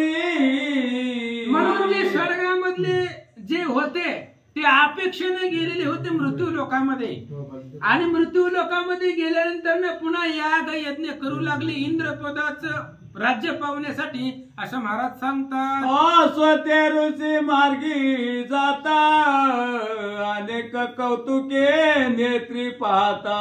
आनंद न समाये तयाचे चित्ता म्हणती धन्य भाग्य आमुचे. आणि असं म्हणले ही कथा कशी कुठून निघाली. ही द्वारपाळांचा अधिपती या धर्म ऋषींना इंद्राकडे घेऊन चाललेला होता आणि रस्त्यानं अशा प्रकारची त्या ठिकाणी माहिती तो द्वारपाळ देऊ लागलेला आहे. स्वर्गामध्ये असं असं सिस्टम आहे, असं असं इथं यांना एवढ्या एवढ्या पुण्यामुळं अशी अशी कामं करावी लागतात. हे धर्म ऋषींना ती द्वारपाळ सांगत सांगत निघाला. त्यावेळेस धर्म ऋषींना आनंद वाटला. मार्गी तुरंगाची दाटी वाव नसे मार्गी जावयासाठी. द्वारपाळ वाव करती घेऊन यष्टी जलाशय सोबती ठाई ठाई. आणि मग ते धर्म ऋषी निघाले होते. आता इंद्राकडे जायचं. इंद्र काही सर्वसामान्य नाहीये, त्याच्यामुळं भरपूर गर्दी होती, दाटी होती. मग ती द्वारपाळानं हातीमध्ये काठी घेतली, काठी मारून बाजूला सरक म्हणून रस्ता करत होते आणि इंद्रदेवाकडे ह्या धर्म ऋषींना घेऊन निघाले होते. कोणी सुखासनी बैसोनी या जाती, कोणी आस्वारुड मिरवती, कोणी गजस्कंदी सोबती, कोणी जाती पादचारी. मग आता इंद्रदेवाकडे निघालेली बाकीची बी होती. कोणी हातीवर बसलेलं, कोणी घोड्यावर बसलेलं, कोणी पालखीमध्ये बसलेलं. जसं ज्याचं पुण्य आहे तसं तसं त्याला ते वाहन भेटलेलं असतं. आणि ज्याचं किंचित पुण्य आहे ते आपल्या पायानं चलत चलत इंद्रदेवाकडे निघालं. आईसे ऋषी पाहत चालले धर्मात्मज महाद्वारा समीपाले. महाद्वारे गोपुरे विशाळे रत्न खचित सोबती. आणि अशा प्रकारचं इंद्रदेवाचं नगर पाहत पाहत पाहत ते निघालेले होते धर्म ऋषी. आणि मुख्य जी काही दरवाजा आहे, महाद्वार आहे, त्या महाद्वारापर्यंत आले आणि महाद्वाराचं शिखर पाहिलं, रत्न खचित होतं. आनंद वाटला. द्वारी द्वारपाळाची दाटी करी शस्त्र घेऊन या तिष्ठती. दैत्य भय निरंतर वाहो निपोटी द्वार रक्षित अति निकरे. आणि मग द्वारपाळ जो काही मुख्य महाद्वार होता त्या महाद्वारामध्ये हातामध्ये शस्त्रास्त्र घेऊन द्वारपाळ होते. त्या मणिमल्लाची भीती त्यांनाही होती आणि ते कधीही येतील म्हणून त्यांच्या बरोबर युद्ध करावं यासाठी शस्त्रास्त्राने ते तयार होते. ब्राह्मण महाद्वारा समीप आले इंद्रास जाणवले. शक्रे दूतास आज्ञा पिले ऋषी सत्वरी जाणीजे. आणि मग अशा प्रकारे ते धर्म ऋषी पुढे निघालेले होते. जात असताना द्वारपाळाने सूचना दिली इंद्रदेवाला. मृत्यू लोकाचे रहिवासी मृत्यू लोकामधून ही 7 ऋषी धर्म ऋषी आपल्याला भेटायला आले तर असं द्वारपाळ सांगतात. दूत महाद्वारा बाहेर येऊन ब्राह्मणास घाली ती लोटांगण, स्वामीच लावे त्वरे करोन देव दर्शनासी. इंद्रदेवाला कळल्याबरोबर इंद्राने लगेच दूत पाठवले. जावा म्हणली ते महाराजांना घेऊन ये. कोण आलंय बघा. ऋषींचा महाराज लोकांचा मान सन्मान करणं हे आपलं मुख्य कर्तव्य आहे. आता मृत्यू लोकाहून जरी आलेले असले तरी आपल्यासाठी कोणी ती अतिथी आहे. त्यामुळं अतिथीला माघारी जाऊ द्यायचं नाहीये. अतिथी विमुख गेली जाणं, आपुले पुण्य घेऊन तयाचे पाप देऊन जातो की तो निर्धार आहे. जैमिनी अश्वमेध मध्ये उभे आहे. अतिथी जर माघारी गेला तर आपलं पुण्य घेऊन जातो आणि त्याचं पाप देऊन जातो. म्हणून कुणालाही दरवाजामधून माघारी पाठवायचं नाही. इंद्रदेवाने तसंच विचार केला असेल. म्हणली महाराज लोक आलेले आहेत, पृथ्वी लोकाहून आलेले आहेत. मृत्यू लोकातून त्यांना बघा म्हणले, जावा त्यांना माझ्यापर्यंत घेऊन या. त्यांच्या मनामध्ये काय इच्छा आहे जाणून घेऊ असं इंद्रदेव बोलतात. ऋषी महाद्वारा प्रवेशले तव इंद्र सवेश देखते झाले, आती तेज विस्तारले कोटी विदुलते आयसे. आणि मग त्यांनी आतमध्ये प्रवेश केला. द्वारपाळ घेऊन गेल्याबरोबर त्यांनी पाहिले गेले इंद्राची सभा. आतमध्ये इंद्राची सभा कशी आहे.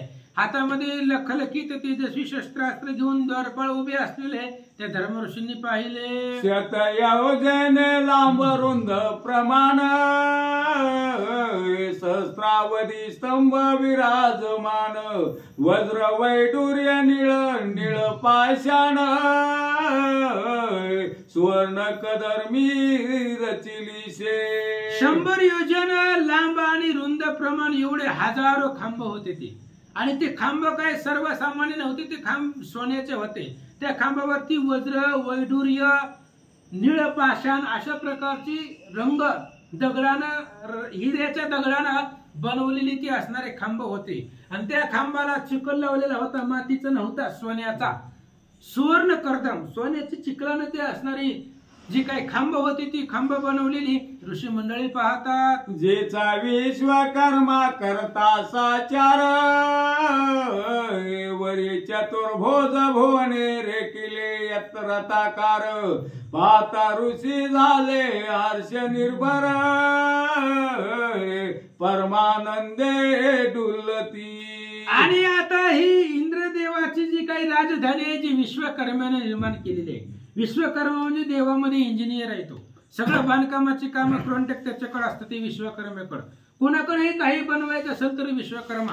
कारण तो त्या असणारा बांधकामामध्ये प्रवीण होता. म्हणून नगर बांधण्यामध्ये तो तत्पर आहे. आणि इंद्रदेवाची राजधानी जी विश्वकर्म्याने निर्माण केलेली होती त्यामुळं कुठल्याही प्रकारची कमतरता त्या नगरामध्ये नव्हती असं सांगतात. सिंहासनी वज्रधर अतिशोभायमान साचार, छत्र चामर व्यजनादी उपचार, सेवक घेऊनिया तिष्ठती. सिंहासनावरती इंद्रदेवाला पाहिलेला आहे. अतिशय शोभायमान इंद्रदेव दिसू लागलेले आहेत. हातामध्ये शेजारी अनेक सेवक आहेत. कोणी छत्र घेतलेला आहे, कोणी चामर म्हणजे ती वारा घालत असतात. राजाला हातामध्ये घेऊन ती पंखा घेऊन वारा घालतात. अशा प्रकारची छत्र चामर घेऊन अनेक सेवक उभा आहेत असं महाराज सांगतात. स्त्रिया रूपवती तरुणी अलंकारयुक्त लावण्य खाणी, सुवर्णयुक्त पल्लवे करोनी, वारिताती अति हर्ष. इंद्रदेवाच्या राजसभेमध्ये स्त्री आहेत. अतिशय रूपवान आहेत, तरुण आहेत, सुंदर आहेत. त्यांच्या अंगामध्ये सुद्धा दागदागिने आहेत. अलंकाराने युक्त त्यांचं स्वरूप लावण्य दिसू लागलेलं आहे. आणि ते सुद्धा इंद्रदेवाला आपल्या पदरानं साडीने त्या ठिकाणी वारा घालू लागलेले आहेत असं सांगतात. मस्तकी रत्न मुकुट विशाल करणी, कुंडले मकराकार ते जाळ, केवर भाऊभूषणे स्वज्वळ कटक, मुद्रिका साजिरी. हातामध्ये सोन्याच्या मुद्रिका आहेत. इंद्रदेवाच्या डोक्यावरती रत्नाचा मुकुट आहे. कानामध्ये मकराकार कुंडल आहेत. भाऊभूषण आहेत असं सांगतात. सभे बैसले सभा सादर जे ते बोल का गुरुदार कवन करता शुक्र साचार परमते जे सोबती. आणि त्या इंद्राच्या सभेमध्ये त्या ठिकाणी सभा बसलेली आहे. सभेमध्ये त्या ठिकाणी असणारे गुरु बृहस्पती आहेत, गुरु शुक्राचार्य आहेत. देवांचे गुरु बृहस्पती आहेत, दैत्यांचे गुरु शुक्राचार्य दोन्ही तिथं होते. आदर इंद्रदेवानं दिलेला होता आणि दोन्ही तेजस्वी दिसू लागले. ऋषी मंडळी संपूर्ण असती पुण्यवंत राजांच्या पंगती चक्राचे अर्धाशनी बैसणार नरपती सभे माझी सोबत असे. आणि मग त्या असणाऱ्या ऋषी मंडळी बसलेले आहेत पुण्यवान राजाच्या पंक्ती, म्हणजे पुण्यवान राजे इंद्राच्या शेजारी बसलेले आहेत. जे राजे एवढे पुण्यवान होते की इंद्राच्या शेजारी बसतील, अर्धा आसनावरती बसतील, अशा प्रकारचे राजे चेलाईनं त्या ठिकाणी बसलेले. अग्नी कर संपुष्टी जोडून आपले दाहकत्व सोडून आज्ञाशत ऋतूची वंदून आपले दिशेस उभासे. मग आता अग्निदेव सुद्धा उभा आहे. आता राजा 33 कोटी देवांचा राजा येतो, त्याच्यामुळे अग्निदेवाचं अग्नीचं काम काय? दाहकता. अग्नीच्या जवळ गेले की पळत. ही दाहकत्व अग्नीनं सोडून दिलेली होती आणि आपापल्या दिशेला तो इंद्रापुढे हात जोडून उभा राहिलेला होता. दक्षिणाधिपती दंडधार जो सकळ जीव हरणार आपले क्रूरत्व सोडून सादर देवेंद्रा संतोषवितसे. दक्षिण दिशेचा राजा यम आहे, त्याला दक्षिणेचा इंद्र म्हणतात. पांडू प्रताप सांगितले तो दक्षिणेचा इंद्र अंतर्धान पावला. आणि असणारा तो यम त्या ठिकाणी हातामध्ये दंड घेऊन सगळ्या जीवाचा सांभाळ करणारा, दंड करणारा, शासन करता असणारा यम आपलं क्रूरत्व सोडून त्या इंद्राची सेवा यम करत होता. नैरात्य दिशेचा राक्षस पती शक्राज्ञा वंदोनिया निश्चिती नग्न खड्ग घेऊन या हाती आपले दिशेस उभा. नैऋत्य दिशेचा जो काही राक्षसपती आहे शुक्राची आज्ञा करायला, दैत्यांचे गुरु शुक्राचार्य आहे, त्यांची आज्ञा मानून हातामध्ये नग्न खड्ग म्हणजे तलवार, ती तलवार नग्न आहे, तिला कुठल्याही प्रकारचं मेन नाही, कवर नाही, अशा प्रकारची तलवार त्या असणाऱ्या राक्षसानं हातामध्ये घेऊन उभा आहे. पश्चिम दिशेचा वरुणाती ऐश्वर्य शोभाय मानव चक्र सभेस दिन राहून इंद्रा लागी तो सवितसे. आणि ते पश्चिम दिशेला वरुण आहे, ते वरुण अतिशय ऐश्वर्य त्या वरुणापाशी आहे आणि इंद्र सभेला तो अतिशय दिवस वरून त्या इंद्राची सेवा करतोय, हात जोडून उभा आहे असं सांगतात. वायव दिशेचा प्रभंजना सकळ जीवाचे करीतसे चलन अनन्य सेवा धर्मे करून तो सवितसे सुरेंद्र. वायव्य दिशेला जो आहे तो वारा आहे, वाऱ्याचं काम आहे चळनत्व, सगळ्या जीवाचा प्रतिफळ वारा करतो आणि तो वारा सुद्धा वायव्य दिशेला इंद्राच्या सभेमध्ये उभा आहे आणि तोही वेळोवेळीला इंद्रदेवाचं मन प्रसन्न करत असतो असं सांगतात. उदीच दिशे संरक्षिता सकळ यक्षांचा शास्त्र नवनिधी घेऊन या हाता उत्तर भागी तिष्ठतसे. उत्तर दिशेला त्या ठिकाणी सगळ्या यक्षांचा यक्ष ही एक प्रकार आहे, गण गंधर्व यक्ष किन्नर सूर सुरदानव मानव अशा प्रकारचे यक्षांचा जो राजा आहे तो उत्तर दिशेला हातामध्ये त्या ठिकाणी नवविधा घेऊन किंवा इंद्रदेवाची सेवा करण्यासाठी उत्तर दिशेला उभा आहे. यावनी देवाती बभूत ते सकळ उपचार घेऊन तिष्ठत देवेंद्रास तो सविती बभूत अतिस्तवने करोनिया. आणि अशा प्रकारचे याच्यापेक्षा जे आता सांगितलं ते थोडकं सांगितलेलं आहे, म्हणजे मुख्य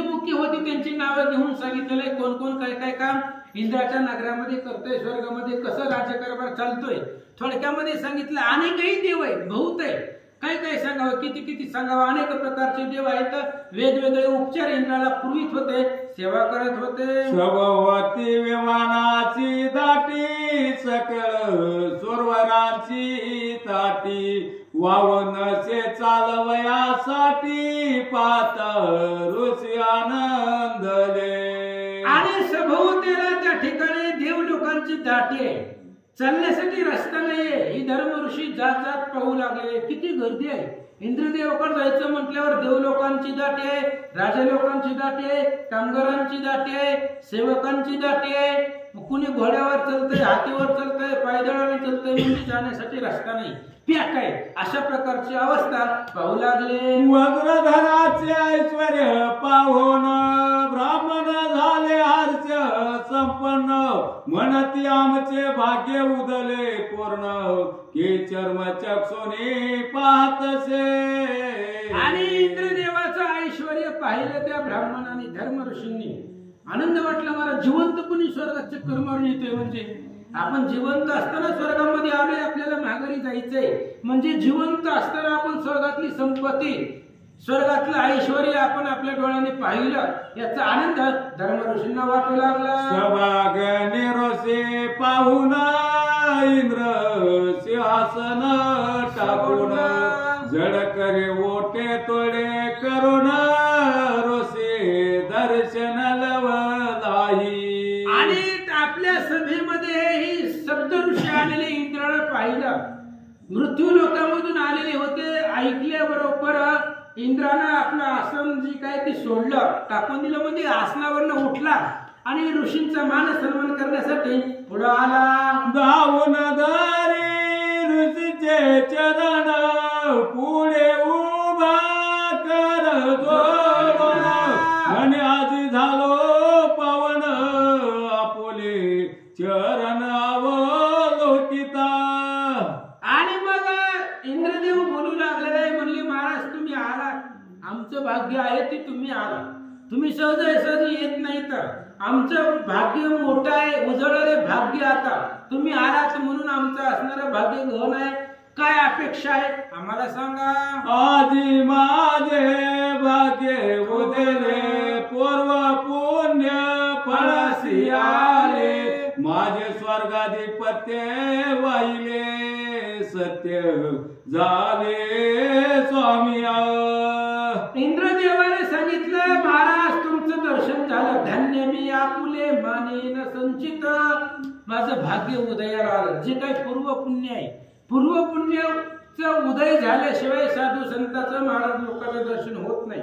आमचं खूप दिवसाचं पुण्य होतं म्हणून तुमच्यासारख्या महाराजांचं दर्शन आम्हाला झालं, असं इंद्रदेव बोलतात. मी जन्मांतरी केले तपासी जोडल्या असते पुण्याच्या राशी एकदाची आले फळासी स्वामी दर्शन करून या. इंद्रदेवाने सांगितलं, महाराज तुमचं दर्शन झालं म्हणजे सहज नाही, बहुत सुकृताची जोडी. अनेक जन्माचं सुकृत असेल, पुण्य असेल, मी काही तप आचरण केलेलं असेल आणि त्या पुण्याच्या बळावरती आज तुमचं दर्शन झालं, असं इंद्रदेव बोलतात. माझे पुण्याचे पर्वत थोर ते एकदाची प्राप्त झाले साचार म्हणून प्रार्थीचे उदार भेटी लागी पातले. आणि माझं असणारं पूर्व पुण्य आहे, पूर्व पुण्याचे पर्वत होते आणि ती एकदाच फळाला आलं. पुण्याचं पर्वत तुम्हाला एकदाच प्राप्त झालं, ते फळाला आलं आणि तुमचं दर्शन झालं, असं इंद्रदेव बोलतात. आईचे ऋषी स्तवने तो सविले सन्मानेचे आसनी बैसविले सोडपचारे पूजिले परमानंदे करुणिया. अशा प्रकारे इंद्रदेवानं त्यांचा मान सन्मान केली, त्यांना नेलं, उच्च आसनावरती बसवलं, 16 प्रकाराने त्यांची पूजा केली, पाद्यपूजा केली, असं सांगतात. स्वर्गनाचा मारे ढाळीती अप्सराग्र भागेंद्र ते करीती अनेक भोग प्राप्त होती शक्राज्ञे करुणिया. मग आता देवलोक आहेत, तिथं सेवा करू लागलेली आहेत, अप्सरा मध्यभागी येऊन नृत्य करू लागलेले आहेत. अशा प्रकारची सेवा अनेक भोग ती ऋषी मंडळी पाहू लागले. देवेंद्र म्हणे ऋषीची आलात कवन कार्यासी कृपा करनिया मदसी आज्ञा केली पाहिजे. मग इंद्रदेवाने विचारलं, महाराज स्वर्गाला कसं काय चक्कर मारली, काय काम आहे? काहीतरी काम असल्याशिवाय माणूस भेटीला जातो का? अपेक्षा असते. मग तुमच्या मनामध्ये काय काम नाही मला सांगा. तुम्ही ऋषी समर्थ आहे, तुम्ही आज्ञा करा. तुम्ही फक्त सांगा की आम्हाला हे पाहिजे ते तुम्हाला देतो. काहीतरी कामना असेल तुमच्या मनामध्ये, उगाच एवढ्याला मानव का तुम्ही? काहीतरी इच्छा मनामध्ये असेल, काय मनामध्ये आहे आम्हाला सांगा. ऋषी आनंदयुक्त होऊन बोलतींद्रा लागून त्रिलोक्याचा स्वामी तू सर्वज्ञ आमचे व्रत ठावे तुम्हा. आणि इंद्रदेवाचं बोलणं ऐकलं. ऋषी मंडळीने सांगितलं, महाराज तुम्हाला सगळंच कळतंय, तुम्हाला काय कळत नाही. अहो देवांचे राजे आहेत तुम्ही, सगळ्याच्या मनातलं तुम्हाला कळतंय, त्रैलोक्यातलं कळतंय. मग आम्ही कशासाठी आलो हे तुम्हाला माहिती आहे, तरी बी तुम्ही विचारता. म्हणून सांगतो, आता परिसी जे सावचित मृत्यू लोकी मनी चूल पर्वत तेथे आश्रम बांधून या निवांत तपाचरण करीत सो.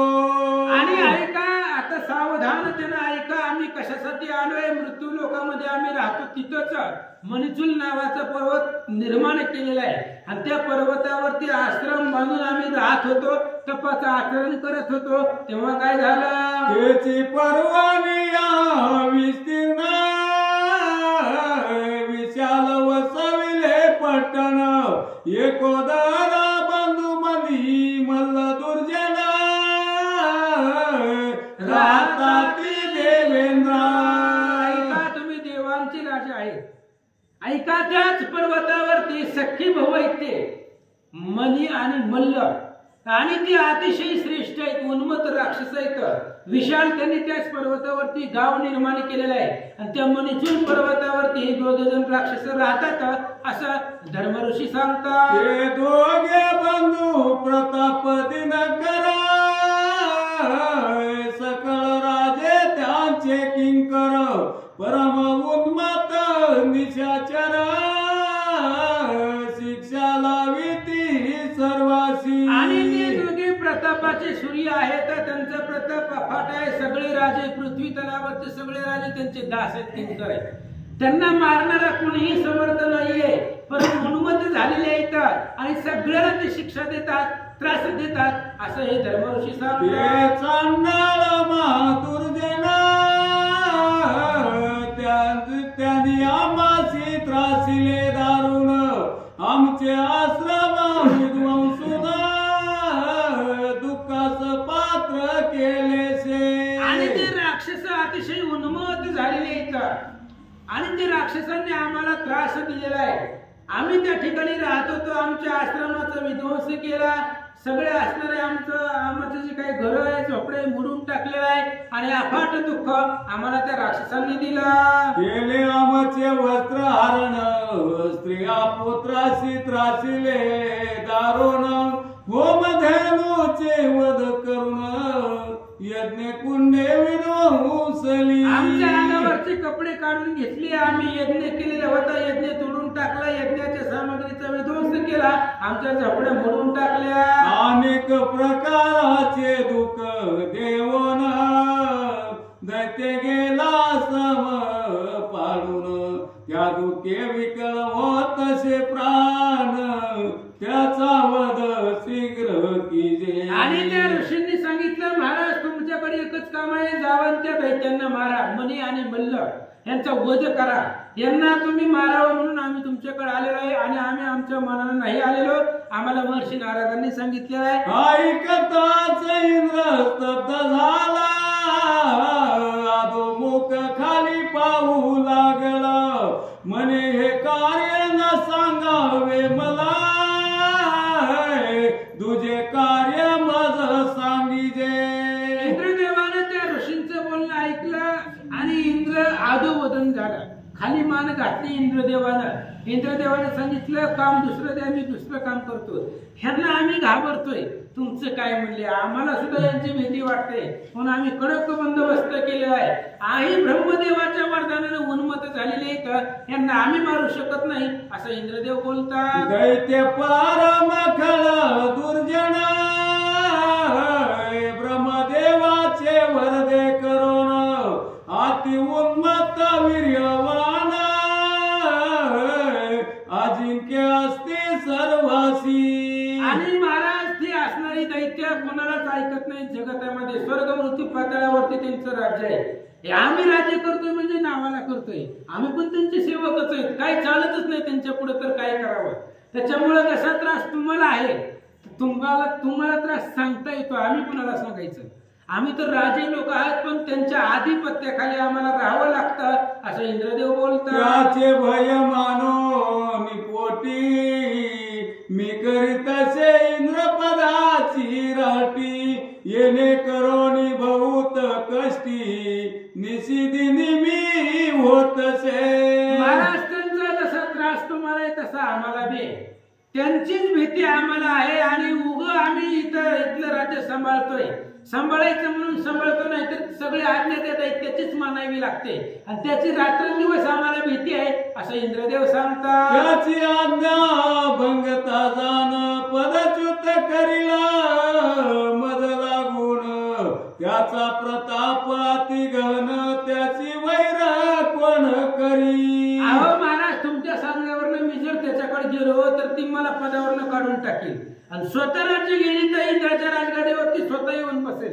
कारण त्यांचा मालकच कुणी नाही ना, ते स्वतःच्या मनाचे मालक आहे.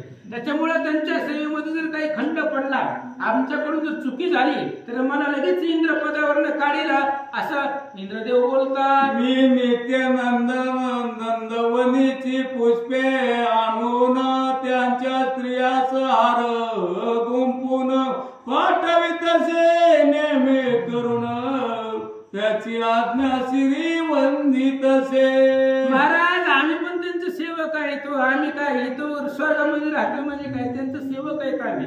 अहो त्या दैत्याने आम्हाला काम सांगितलेले आहे. आमच्याकडे असं काम आहे, मी स्वतः देवांचा राजा आहे, पण मला काय करावं लागतं, रोज सकाळ सकाळ फुलांच्या माळा तयार कराव्या लागतात आणि त्या मणिमल्लाच्या बायकांना द्याव्या लागतात घालण्यासाठी. असली कामं आम्हाला करावी लागतात असं इंद्रदेव बोलतात. त्यांच्या धाके त्रासे अंतकरण सर्व भोग माझा विष प्रमाण दैत्या पुढे पराक्रमहीन झालो असे दिवजवर्य.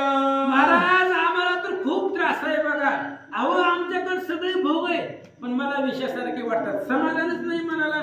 कधी बी येतील, मारतील, त्रास देतील, पदावरनं काढून टाकतील. भीती आहे त्यांच्या त्रासानं मन एवढं घाबरून गेलेलं आहे. हे सगळं असणारं भोग मला विषयासारखं वाटायला आहे असं बोलू लागले. माझा उपाय नचले काही म्हणून दास्यत्व करी पाही इचिले पदार्थ पाठवी लवलाई दत्ते दैत्य मज छली निशिदिनी. महाराज त्यांच्या पुढे आमचं काही चालत नाही, म्हणून त्यांची सेवा करतोय, दास्यत्व करतोय.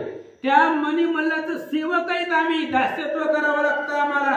त्यांनी जर लगेच फोन केला तर लगेच जावं लागतंय आणि त्यांना पाहिजे पदार्थ तिथं नेऊन द्यावा लागतंय. एवढी सेवा आम्हाला बी करावी लागते असं इंद्रदेव बोलतात. आपले चरण कमळ आजी पाहिले आता माझे मनोरथ सफळ झाले. मी इंद्राचे नाम मिरवले त्रिभुवन माझी स्वामी. महाराज, तुमचं दर्शन झालं, तुमचं चरण पाहिलं गेलं, मग आम्ही धन्य झालो. कोणीतरी आपल्या आश्रयाला येतंय, आपल्याकडून अपेक्षा ठेवतंय. खूप झालं म्हणले नाव, जे काही नाव आहे ते नावाला त्या ठिकाणी मोठेपणा आला. तुमच्यासारखे साधू संत आमच्या आश्रयाला येतात, याचा आनंद वाटतोय, पण तुमच्यासाठी आम्ही काही करू शकत नाही. आपण केवळ वरद मूर्ती सुंदा दंडरहित श्री गणपती आपले कृपावलोकने संपत्ती आचल राहील स्वामी. महाराज, तुम्ही कसे आहेत, कृपामूर्ती आहात. बिगर सोंडेचे गणपती तुम्ही आहात. ऋषी मंडळीला सोंड आहे का? पण गणपती सर्व सिद्धी तुमच्यापाशी आहे. तुमचं दर्शन झालं की सगळे असणारे आमची इस्टेट, आमची संपत्ती तुमच्या कृपावलोकनाने अचल राहील असं इंद्रदेव बोलतात. आयशे ऋषीने श्रवण करून ऋषीचा हर्ष गेला भंगून, मनती उपाय केला गण, तो व्यर्थ झाला दैव योगे. जय मल्हार. आणि विचार केला उगाचच एवढ्या लांब आलो, खर्च करून काही उपयोग झाला नाही. या पृथ्वी लोकांवरनं स्वर्गाला आलो, काही उपयोग झाला त्याचा? हर्ष निर्भर झाले, त्यांच्या मनामधला हर्ष तो संपला गेला, आटून गेला. ऋषी लोक दुःखित झाले. ज्या अपेक्षेनं आलेले होतो ती अपेक्षा आपले इंद्रदेव पूर्ण करू शकत नाही याचं दुःख ऋषी लोकांना वाटलं. विचित्र प्रारब्ध गण दीर्घ केला शे प्रयत्न, तो आजी व्यर्थ केला ओन, याशी उपाय काय कीजे. विचित्र प्रारब्ध आहे आपलं. आपण प्रयत्न परिपूर्ण केला पण यश आपल्याला मिळालं नाही. आपल्याला जे करायचं होतं, जे आपल्या हातामध्ये होतं ते आपण केलं. बघा आपलं बी असंच आहे. कधी कधी आपण प्रयत्न पुरेपूर करतो पण यश भेटत नाही का? विचित्र प्रारब्ध गहन. महाराजांनी उभीच सांगितले प्रारब्ध जर विचित्र असेल तर कितीही प्रयत्न करा यश मिळतच नाही. महाराज लोकांनी सांगितलं एवढा अट्टासायास करून इथपर्यंत आलो पण आपल्या प्रारब्धामध्येच नाही. त्या महाराज त्या दैत्यांचा त्रास आपल्याला भोगावाच लागेल अशा प्रकारचा विचार महाराज करतात. ब्राह्मण म्हणती सुरनायका, तुम्ही टाको नियावका, बोलताना वाटे शंका, आमची गती कायशी अकोट अकोट. जय मल्हार. आणि त्यांनी सांगितलं म्हणले महाराज तुम्ही जर असंच बोलाल तर मग आमची गती काय होणार आहे? आता आम्ही तुमच्या आश्रयाला आलो आणि तुम्ही जर त्या दैत्याला घाबरून त्याचं असणारं दुःख आम्हाला सांगत बसले, तुमची अशी गती आहे मग खाली गेल्यावरती आमची काही करी असं महाराज बोलतात. देवेंद्र बोले ऋषीजी, तुम्ही जावे विष्णू भवनासे, व्रत निवेदावे सर्व उत्तमासी, तो दैत्यवधील निचेसी अकोट अकोट. जय मल्हार. इंद्रदेवाने सांगितलं हे बघा आता तुम्ही वैकुंठाला जावा.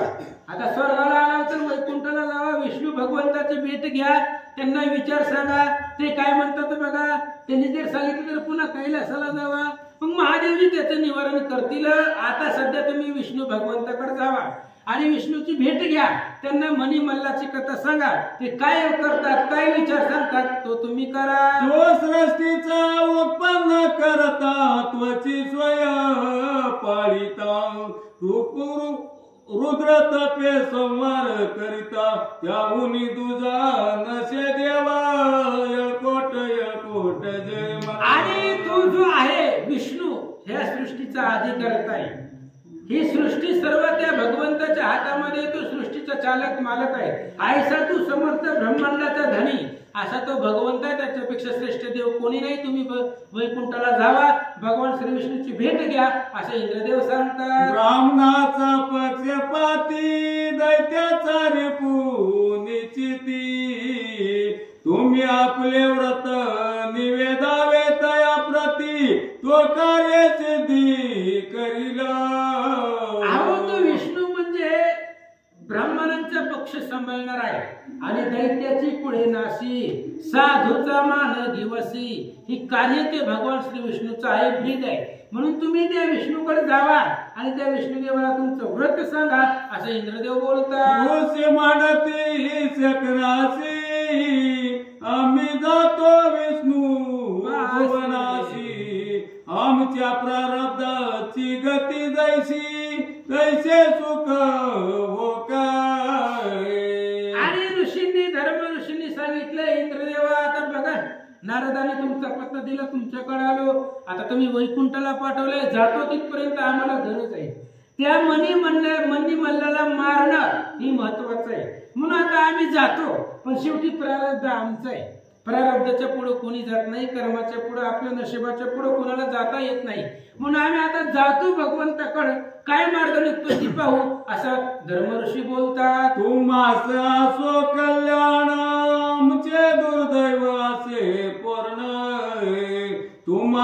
काय बोल ठेवून फळ नसे सुरपाळा. धर्म ऋषीने सांगितलं हे बघा तुमचं कल्याण असं तुम्हाला शाप देऊन नाव ठेवून काय उपयोग होणार आहे. बरं त्याचं फळ तरी आम्हाला काय भेटणार आहे ते कार्य तुमच्याकडे नाही. म्हणून बघा साधू संतांचा अंतःकरण आहे.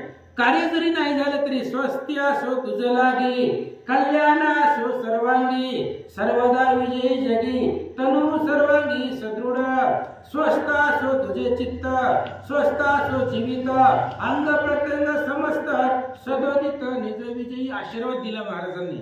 हे बघा तुम्हाला नाव ठेवून बोल ठेवून काही फायदा नाहीये पण आहे त्या ठिकाणी व्यवस्थित राज्य करा असा आशीर्वाद धर्म ऋषींनी दिला. मग ऋषी एकत्र येऊन करती विस्मय पूर्ण म्हणती पूर्वार्जित उभे राहून अति कष्ट भोगवितसे. मग त्यांनी जी काही धर्म ऋषी एकत्र आले 7 जण आणि विचार करू लागले बाबा आपल्याला एवढं पळापळी करावी लागते. आपल्याला आपलं पुण्य जे पूर्व कर्म आहे ती पळवतोय. पाठीमागचं प्रारब्ध आपल्यालाही त्रास भोगवतोय. काहीतरी आता जे प्रारब्धामध्ये आलंय ते भोगावंच लागेल असं आपापसात विचार करतात. चला जाऊ वैकुंठासी आपले व्रत निवेदू श्री विष्णूसी तो आमचे कार्य करील निचियेसी यदार्थी संशय नसेची. बघा म्हणजे आता चला विष्णू भगवंताकडे जाऊ आणि भगवंत विष्णूला आपलं गारानं सांगू तो आपलं कार्य करील आणि नाही त्याच्याकडून झालं तर काहीतरी मार्ग सांगेल पण भगवंताकडे गेल्याशिवाय आपला प्रश्न मिटणार नाही. म्हणून आपण वैकुंठाला जाऊ आणि आता उद्याच्या अध्यायामध्ये कथेमध्ये वैकुंठाला जातील भगवंताला गारानं सांगतील भगवंत काय मार्ग करतील ऐका. श्रीमद गुरु चरणारविंदी भ्रमर लक्ष्मी नारायणाचा कुमार अभिधानासे गंगाधर उपनाम कमलाकर जाणीजे. इति श्री मार्तंड विजय ग्रंथ संमत मल्हारी महात्म्य सदा परिसोत प्रेमळ भक्त निसीम मार्तंड उपासक दे. कुंडलिक वरदार विठ्ठल श्री ज्ञानदेव पंढरीनाथ भगवान की जय. स्वामलारीचा जय कोणी